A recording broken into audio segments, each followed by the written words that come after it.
రజనీ గారు ఈ రోజున అంటే రాష్ట్రంలో జరుగుతున్నటువంటి పరిణామాలు కానివ్వండి, రాజకీయంగా జరుగుతున్న పరిణామాలు కానివ్వండి, చంద్రబాబు నాయుడు గారు ఈ 9 నెలల పరిపాలన, కూటమి ప్రభుత్వం అధికారంలోకి వచ్చిన తర్వాత లా అండ్ ఆర్డర్ విషయం కానివ్వండి, లేదా రాష్ట్రాభివృద్ధికి సంబంధించిన అంశాలు కానివ్వండి, ఒక పక్క అయితే ఏదైతే మొన్న జరిగిన చేబ్రోలు కిరణ్ ఏదైతే ఒక ఇంటర్వ్యూలో చెప్పడం కానీ, ఒక మాజీ సీఎం గారి భార్య, ఒక సీఎం భార్యని ఆయన తోలనాడటం, వెంటనే ఇమీడియట్గా రియాక్ట్ అయిన తీరు చూస్తుంటే మహిళల పట్ల నిజంగా చిత్తశుద్ధి ఉన్నది కానీ, లేకపోతే వాళ్ళ పట్ల గౌరవం ఉన్నట్లుగా కానీ ఏం చెప్తారు ఈ అంశాన్ని గురించి మీ అభిప్రాయం ఏంటి? ముఖ్యంగా చేబ్రోలు కిరణ్ గారు మాట్లాడింది చాలా అనుచిత వ్యాఖ్యలు. ఒకరి వ్యక్తిగత విషయాల్లోకి, ముఖ్యంగా ఆడబిడ్డల విషయాల్లోకి అస్సలే వెళ్ళకూడదు. రాజకీయం అంటే రాజకీయంలాగా ఎదుర్కోవాలి, విధి విధానాల మీద ప్రశ్నించాలి, కానీ వ్యక్తిత్వ హననం, వ్యక్తిగత విషయాల్లోకి వెళ్ళకూడదు అనేది ఒక సిద్ధాంతం. కానీ గత ప్రభుత్వం ఒక బేస్ వేసేసింది. అంటే నువ్వెంత నువ్వు ఒకవేళ ఇటు చూపిస్తే మిగతా 4 వేళ్ళు ఎలా మన వైపు తిప్పడం బిగినైనాయో, అలాగా ఆ వ్యక్తి అలాగా తులనాడడానికి గతంలో శ్రీరెడ్డి గారిని, లేకపోతే పోసాని గారిని, లేకపోతే బోరుగడ్డ గారిని, లేకపోతే అమెరికా నుంచి ఎంతోమంది డాక్టర్లని, కొంతమంది వాళ్ళ యాక్టివిస్టులని, వీళ్ళందరూ కూర్చుని ఒక రిధం అలవాటు చేస్తారు. క్యారెక్టర్ గురించి మాట్లాడడం, వాళ్ళ గురించి వీళ్ళ గురించి, ఇదంతా మీడియా ముందు ఓకే. అసెంబ్లీ సాక్షిగా బూనమ్మ గారికి జరిగిన అవమానం ఒక ద్రౌపదికి జరిగిన అవమానంలాగా భావించి, అది కౌరవ సభ లేకపోతే అది గౌరవ సభ అనేది మరచి అలా మాట్లాడడం ఒక వ్యక్తి, దాన్ని ఖండించకుండా సీఎం పకా నవ్వడం, స్టేజ్ల మీద 10 మంది కూర్చున్న స్టేజ్ మీద పిల్లలు చూస్తున్నారనే కనీస కామన్ సెన్స్ లేకుండా చిత్తకార్తి కుక్కలంటూ, పెళ్ళాలంటూ గత ముఖ్యమంత్రి మాట్లాడడం, ఒక బేస్ వేసారండి. ఆ బేస్ని ఈరోజు బద్దలు కొట్టడానికి చంద్రబాబు గారు తీసుకున్న నిర్ణయం నిజంగా చాలా చాలా స్వాగతీయం అండి. ఎందుకంటే ఆడబిడ్డ ఎవరింటి బిడ్డైనా బిడ్డే. మీరు గమనిస్తే గతంలో ఒక చిన్న లాజిక్ గమనించండి. ఏదైతే బూనమ్మ గారిని అవమానించినప్పుడు ఆ అవమానం తట్టుకోలేక ఒక వైజాగ్కి సంబంధించిన ఎమ్మెల్యే కాబోలు రోజా గారిని ఒక మాట అన్నారు. ఎందుకంటే రోజా గారు బూనమ్మ గారి గురించి మాట్లాడుతుంటే, నువ్వెంత, నీ స్థాయి అంతా, నీ బతికేంటో నాకు తెలీదా, ఏ హోటల్లో ఏ రూమ్లో ఉన్నావో నాకు తెలీదా అని మాట్లాడితే, మీరు గమనించండి, ఆ ఎమ్మెల్యేకి తెలిసిన ఇన్ఫర్మేషన్ ఏదైతే ఉందో అది చంద్రబాబు గారికి తెలీదా, అది లోకేష్ గారికి తెలీదా? మరి ఎందుకు మాట్లాడలేదు? తన భార్య గురించి అవమానించి మాట్లాడుతున్నా, తన తల్లిని తూలనాడినా సరే, ఒక ఆడబిడ్డకి సంబంధించిన వ్యక్తిగత విషయం, ఆవిడ పర్సనల్ విషయం మనం మాట్లాడకూడదు అని వాళ్ళు ఎంత ఓపిగ్గా చంద్రబాబు గారు పార్టీకరంలో కన్నీటి పర్యంతం అయ్యారే కానీ ఏ రోజు రోజా గురించి మాట్లాడలేదు. అంటే దాని అర్థం ఏంటంటే మనం ఆ పని చేయకూడదు అని ఆయన కొన్ని బౌండరీస్, కొన్ని సిద్ధాంతాలు పెట్టుకున్నారు. పార్టీలో ఎవరన్నా చేస్తే, గతంలో అతను అరెస్ట్ చేసినప్పుడు కూడా ఎవరు సపోర్ట్ చేయాలి, అతను తప్పు మాట్లాడాడు, ఎప్పుడు అలా మాట్లాడకూడదు. మన పార్టీలో పనిచేసి వెళ్ళినప్పుడు ఎన్నో చేసింది, మన పార్టీ నుంచి బయటికి వెళ్ళాక మన గురించి ఎన్నో మాట్లాడింది, కానీ ఆవిడ వ్యక్తిత్వం గురించి మనం మాట్లాడకూడదు అనే ఒక సిద్ధాంతం అండి. సో ఇది ఆయన ప్రతిపక్షంలో ఉన్నప్పుడు చేశారు, ముఖ్యమంత్రిగా గతంలో ఉన్నప్పుడు చేసినారు. కానీ ఇన్ని ఇబ్బందులు దాటుకొని వచ్చాక, ఒక ముఖ్యమంత్రి అయ్యాక ఇప్పుడు కూడా తన సిద్ధాంతాలకు విరుద్ధంగా పోకుండా, తనకు సంబంధిత వ్యక్తులు కోల్పోతారా, ఎమ్మెల్యేలు కోల్పోతారా, ఎంపీలు కోల్పోతారా, వాట్ ఎవర్ ఇట్ బేబీ, తన సిద్ధాంతానికి విరుద్ధంగా ఉన్న ప్రతి ఒక్కరిని కోల్పోవడానికి ఆయన ఏమాత్రం ఆలోచించరండి. ఎందుకంటే దీంట్లో ప్రయారిటీ ఆడబిడ్డలకి రక్షణ, ఆడబిడ్డల గురించి వ్యక్తిత్వ హననం చేయకూడదు. ఇవన్నీ గొప్ప గొప్ప సిద్ధాంతాలండి. సో ఇటువంటి సిద్ధాంతాల్లో చేబ్రోలు కిరణ్ ఎవరైతే ఉన్నారో అతను మాట్లాడడం తప్పు. కానీ ఒక పాయింట్ నోట్ చేసుకోండి, అతను ఏం మాట్లాడాడంటే, పొద్దున్నే 3ంటికి ఫోన్ చేయాల్సిన అవసరం ఏంటి అవినాష్ రెడ్డి భారతి గారికి అన్నాడు. ఆ పాయింట్ ఎవరు చెప్పారు? సిబిఐ చెప్పింది.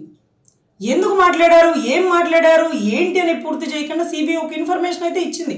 ఫస్ట్ ఫోను భారతి గారికే వచ్చింది, చేసింది అవినాష్ రెడ్డి గారే అనేది క్లారిటీ ఇచ్చింది. దాన్ని పట్టుకొని ఇతను సాగదీశాడు. కానీ ఆ బేస్ ఇన్ఫర్మేషన్ అనేది కరెక్ట్. అది తప్పు అనడానికి, మీరు అనడానికి, నేను అనడానికి, వైసీపీ కార్యకర్తలు అనడానికి ఎవరికి ఛాన్సే లేదు. ఎందుకంటే అది సిబిఐ చెప్పింది. మార్నింగే చిన్న ఆయన చనిపోయినాడని అన్నకి చేస్తున్నాడు ఉండొచ్చేమో, కానీ భారతి గారికి చేశాడు. దాన్ని ఇతను ఇంకొక యాంగిల్లో చూసాడు. ఇతను తప్పే, కానీ ఆ ఇన్ఫర్మేషన్ కరెక్ట్, ఆ ఇన్ఫర్మేషన్ ఇచ్చిన సిబిఐది కరెక్ట్. సో దాని గురించి తప్పనడానికి లేదు. కానీ ఆవిడ క్యారెక్టర్ గురించి, బిడ్డల గురించి, ఇంకొకటి పుట్టుకల గురించి మాట్లాడడం అనేది చాలా తప్పు, చాలా ఖండించదగినది. దానికి ఫస్ట్ సారి ఇంకోసారి మాట్లాడద్దు అనే పదం కాకుండా, పార్టీలోంచి టెర్మినేట్ చేయకుండా, ఈ రెండిటితో పాటుగా, అంటే పార్టీలోంచి టెర్మినేట్ చేయడంతో పాటుగా ఇమ్మీడియట్గా అరెస్ట్ చేయడం ఉందని చూడండి. చాలా కఠిన చర్య. నా బిడ్డకైనా అదే నీతి, పరాయింటి ఆడబిడ్డకైనా అదే నీతి. నా పార్టీ కార్యకర్త అయినా ఒకటే, పరాయింటి బిడ్డ అయినా నాకు ఒకటే, పరాయింటి కార్యకర్త అయినా నాకు ఒకటే అన్నట్టుగా ఈరోజు చంద్రబాబు గారు కూటమి ప్రభుత్వం తీసుకున్న నిర్ణయం భారతి గారి గౌరవాన్ని 100 రెట్లు పెంచింది. వారు బోనమ్మ గారి గౌరవాన్ని అసెంబ్లీ సాక్షిగా తోలనాడినా ఏ రోజు భారతి గారు ఖండించదు. కానీ ఈ మాట అన్నందుకు బోనమ్మ బాధపడి ఉంటుంది. చాలా తప్పు మాట్లాడారు బాబు గారు, ఇమ్మీడియట్గా అతన్ని తీసేయండి అని బోనమ్మ చెప్పుండొచ్చు. ఎందుకంటే నిజం గెలవాలి అని ఆ బిడ్డ ఏదైతే తిరుపతి కొండెక్కినప్పుడు రోజా గారు మొగుడు బయటికి రావాలని కొండెక్కింది, కొండెక్కిపోకుండా చూసుకుంటే చాలు జైల్లోనే అన్నట్టుగా తూలనాడితే అక్కడ కూడా బోనమ్మ గారు నిజం గెలవాలి అన్నారే కానీ నా భర్త బయటికి రావాలి, నా భర్త నిర్దోషి, నా భర్త గొప్ప వ్యక్తి ఇవేమీ అనలేదండి. కొండ గురించి మాట్లాడిన వారు కొండ గుట్టల్లో ఎలా కలిసిపోయారో, కొండ మీద ఒక ఆడబిడ్డని తూలనాడినటువంటి రోజా ఇప్పుడు ఏ పరిస్థితుల్లో ఉందో ఎందుకండి చెప్పండి. మనం ఆడవాళ్ళు, ఆవిడ ఆడవాళ్ళు, ఏదో భర్త అరెస్ట్ అయ్యారని ఇబ్బందితో స్వామిని దర్శించుకోవడానికి వస్తే అక్కడ కూడా రాజకీయం మాట్లాడినటువంటి కొంతమంది ఆడవాళ్ళని గత ముఖ్యమంత్రి ఎప్పుడు ఖండించలా. తప్పమ్మా, భర్త అరెస్ట్ అయ్యాడు, భార్య గురించి మనం మాట్లాడకూడదు, తప్పు రోజు అని ఉండొచ్చు కదా. బోరుగడ్డ అనిల్ లాంటి ఒక వ్యక్తి పవన్ కళ్యాణ్ గారి భార్యల్ని, పసిబిడ్డల్ని రేప్ చేస్తానని మాట్లాడినప్పుడు ఇమీడియట్గా గౌరవ జగన్ రెడ్డి గారు బోరుగడ్డ అనిల్ని పార్టీ నుంచో, పార్టీ కార్యకర్తల కాంటాక్ట్ నుంచో సస్పెండ్ చేసి ఉంటే కొద్ది గొప్ప గౌరవం ఉండేది. డైరెక్ట్ అటాక్ పవన్ గారి మీద చేయమనండి, డైరెక్ట్ అటాక్ చంద్రబాబు గారి మీద చేయమనండి. ఆడవాళ్ళు ఎందుకండి? ఏ రోజు రాజకీయం రాకుండా నా బిడ్డల్ని చూసుకుంటుందిరా నా భార్య, ఇంకొక భార్యలు వాళ్ళు విడాకులు తీసుకొని వాళ్ళ వ్యక్తిగత జీవితంలో వాళ్ళు బాగున్నారా, ఎందుకురా నా మీద పడేడుస్తారు, అది నా కర్మ అలా జరిగింది, నన్ను ఏం చేయమంటారు, నా బిడ్డలేం పాపం చేశారు, అకారణంగా నా బిడ్డల్ని మాట్లాడారు అని ఆ రోజు గర్జిస్తున్నప్పుడు మా కంటే మన నీళ్లు గారిపోయినాయండి. సో ఆ రోజు ఏదైతే జగన్ గారు ఇలా తీసుకున్నట్టే, చంద్రబాబు గారు తీసుకున్నట్టే ఇలా ఒక చిన్న యాక్షన్ తీసుకున్నా కొంత లెక్క గౌరవం నిలబడేదండి. 151లో 51 వచ్చి ఉండేదేమో. మరీ 11కు పడిపోయిందంటే లాండ్ ఆర్డర్ అండి. ఈ విషయం గుర్తుపెట్టుకోవాలి. తెలంగాణలో దిశ ఎన్కౌంటర్ జరిగినప్పుడు కేసీఆర్ గారు భగీరథ అంటూ పథకాలంటూ అన్నీ ఇచ్చినారు, కానీ లాండ్ ఆర్డర్ని కంట్రోల్ చేయలేకపోయారు. లాండ్ ఆర్డర్ ఎప్పుడైతే ఫెయిల్ అయిపోయిందో ప్రభుత్వం పడిపోతుంది. ఆ రోజు నేను తెలంగాణ కేసు చేస్తున్నప్పుడు దృఢమైన కేసీఆర్ గారికి నేను ఒకటే చెప్పిన, సార్ ఈ రాష్ట్రంలో లాండ్ ఆర్డర్ సరిలేకపోతే మీ ప్రభుత్వం కుప్పగూలిపోతుంది, సంషేర్ అంటూ సవాల్ విసిరితే ఎవరో పక్క రాష్ట్రంలో వచ్చి ఓ పోరి ఏదో మాట్లాడుతుందని మనం ఎందుకు భయపడాలి అనుకున్నారు. చూసారు కదా, సజ్జనార్ గారు ఫెయిల్ అయిపోయారు, తర్వాత పోలీసులకు పనిష్మెంట్ పడింది, తెలంగాణలో కేసీఆర్ గవర్నమెంట్ కుప్పగూలిపోయింది. ఆచూకీ లేని కూడా కాంగ్రెస్ ఒక్క దెబ్బకి పైకి వెళ్ళిపోయింది. అంటే వాట్ యు మీన్ దట్? ప్రజలు మీరు ఇచ్చిన పథకాలు స్వీకరిస్తారేమో, అభివృద్ధిని కాంక్షిస్తారేమో, కానీ లాండ్ ఆర్డర్ సరిలేకపోతే ఏ ప్రభుత్వం అయినా కుప్పగూలిపోతుంది. కానీ 15 ఏళ్ల పండంటి కాపురం చక్కగా ఉండాలి అంటే లాండ్ ఆర్డర్ని పర్ఫెక్ట్గా మెయింటైన్ చేయాలి.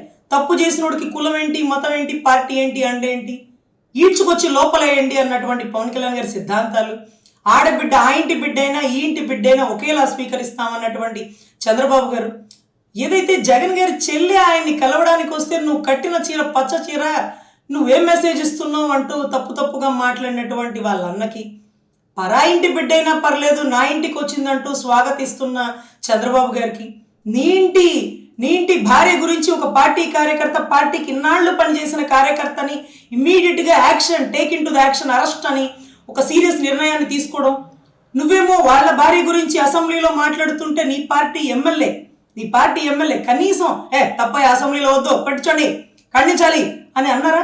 పక్కపక్క నవ్వుతావా?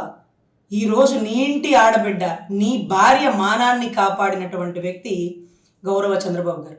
కూటమి ప్రభుత్వం ఎప్పుడు ఒక అద్భుతమైన మెసేజ్ ఇస్తుందండి.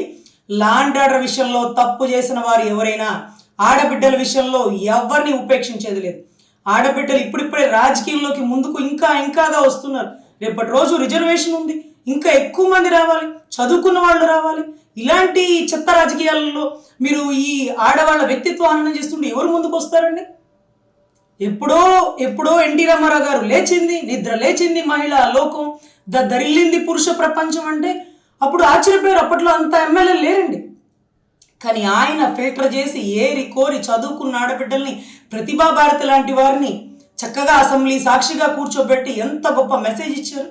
దాని తర్వాత ఎంతమంది చదువుకున్న వాళ్ళు వచ్చారండి. ఒక డాక్టర్ చెనక్కాయల అరుణ గారు లాంటి వారు డాక్టర్లు, కొంతమంది లాయర్లు, కొంతమంది పొలిటీషియన్లు, జర్నలిస్టులు, టీచర్లు, ఎంతమంది ఆడబిడ్డలు తీసుకొచ్చి అసెంబ్లీలో కూర్చోపెట్టి గొప్ప ప్రభుత్వాన్ని రన్ చేయాల. సో ఇటువంటి పరిస్థితుల్లో మీరు ఒకటే గుర్తుపెట్టుకోండి, లా అండ్ ఆర్డర్ కూటమి ప్రభుత్వం ఉన్నంత వరకు మీకు ఎటువంటి సందేహం లేదు. ఈ పండంటిగా కాపురం 15 ఏళ్ళు చల్లగా సంతోషంగా ప్రజలను అభివృద్ధి కాంక్షిస్తూ ఉండాలంటే లా అండ్ ఆర్డర్ పర్ఫెక్ట్గా ఉండాలండి. అది బాబు గారు ఖచ్చితంగా మెయింటైన్ చేస్తారు. ఏదైతే పవన్ కళ్యాణ్ గారు ఆడబిడ్డల విషయంలో ఏమాత్రం ఉపేక్షించరు. సో బీజేపీ అండదండలు ఎప్పుడు మనకుంటాయి. గత ప్రభుత్వంలో చేసినటువంటి చెత్త పరిపాలనని ఇమీడియట్గా దీంట్లో మనకి మార్పులు చేర్పులు కొత్తవి అంటే దిశ యాక్ట్ లాంటివి కాదండి, ఇమీడియట్ రియాక్షన్ చూశారు కదా. దీన్ని చూసిన తర్వాత ఒకళ్ళ జనసేన అయినా ఒకళ్ళ బీజేపీ అయినా ఒకళ్ళ టీడీపీ అయినా అవతల వ్యక్తి విధి విధానాల మీద ప్రశ్నిస్తారే కానీ వ్యక్తిత్వ హననం చెయ్యరు. ఇవాళ వారు రేపు ఇంకొకరు ఎవరైనా కానీ ప్రతిపక్ష నాయకుల విధానాల మీద ప్రశ్నించండి. సపోజ్ రోజా గురించి మాట్లాడాలంటే పర్యాటక శాఖలో స్కామ్ గురించి మాట్లాడారు. విడుదల రజనీ గురించి మాట్లాడాల్సి వస్తే ఏదైతే బినామీ భూములను ఆక్యుపై చేసుకుంది దాని గురించి మాట్లాడండి. ఎందుకంటే ఇతను ఎవరైతే ఉన్నారో ఇతను గతంలో కూడా విడుదల రజనీ గారి గురించి మాట్లాడాడు.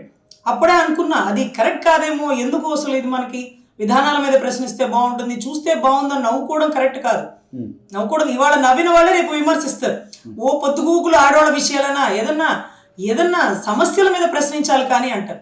సో ఖచ్చితంగా ఈ రాజకీయంలో కొత్త మార్పులు వస్తున్నాయండి. గతంలో ఉన్నది ఖచ్చితంగా అది పూర్తి మార్పులు తీసుకొస్తుంది కూటమి ప్రభుత్వం.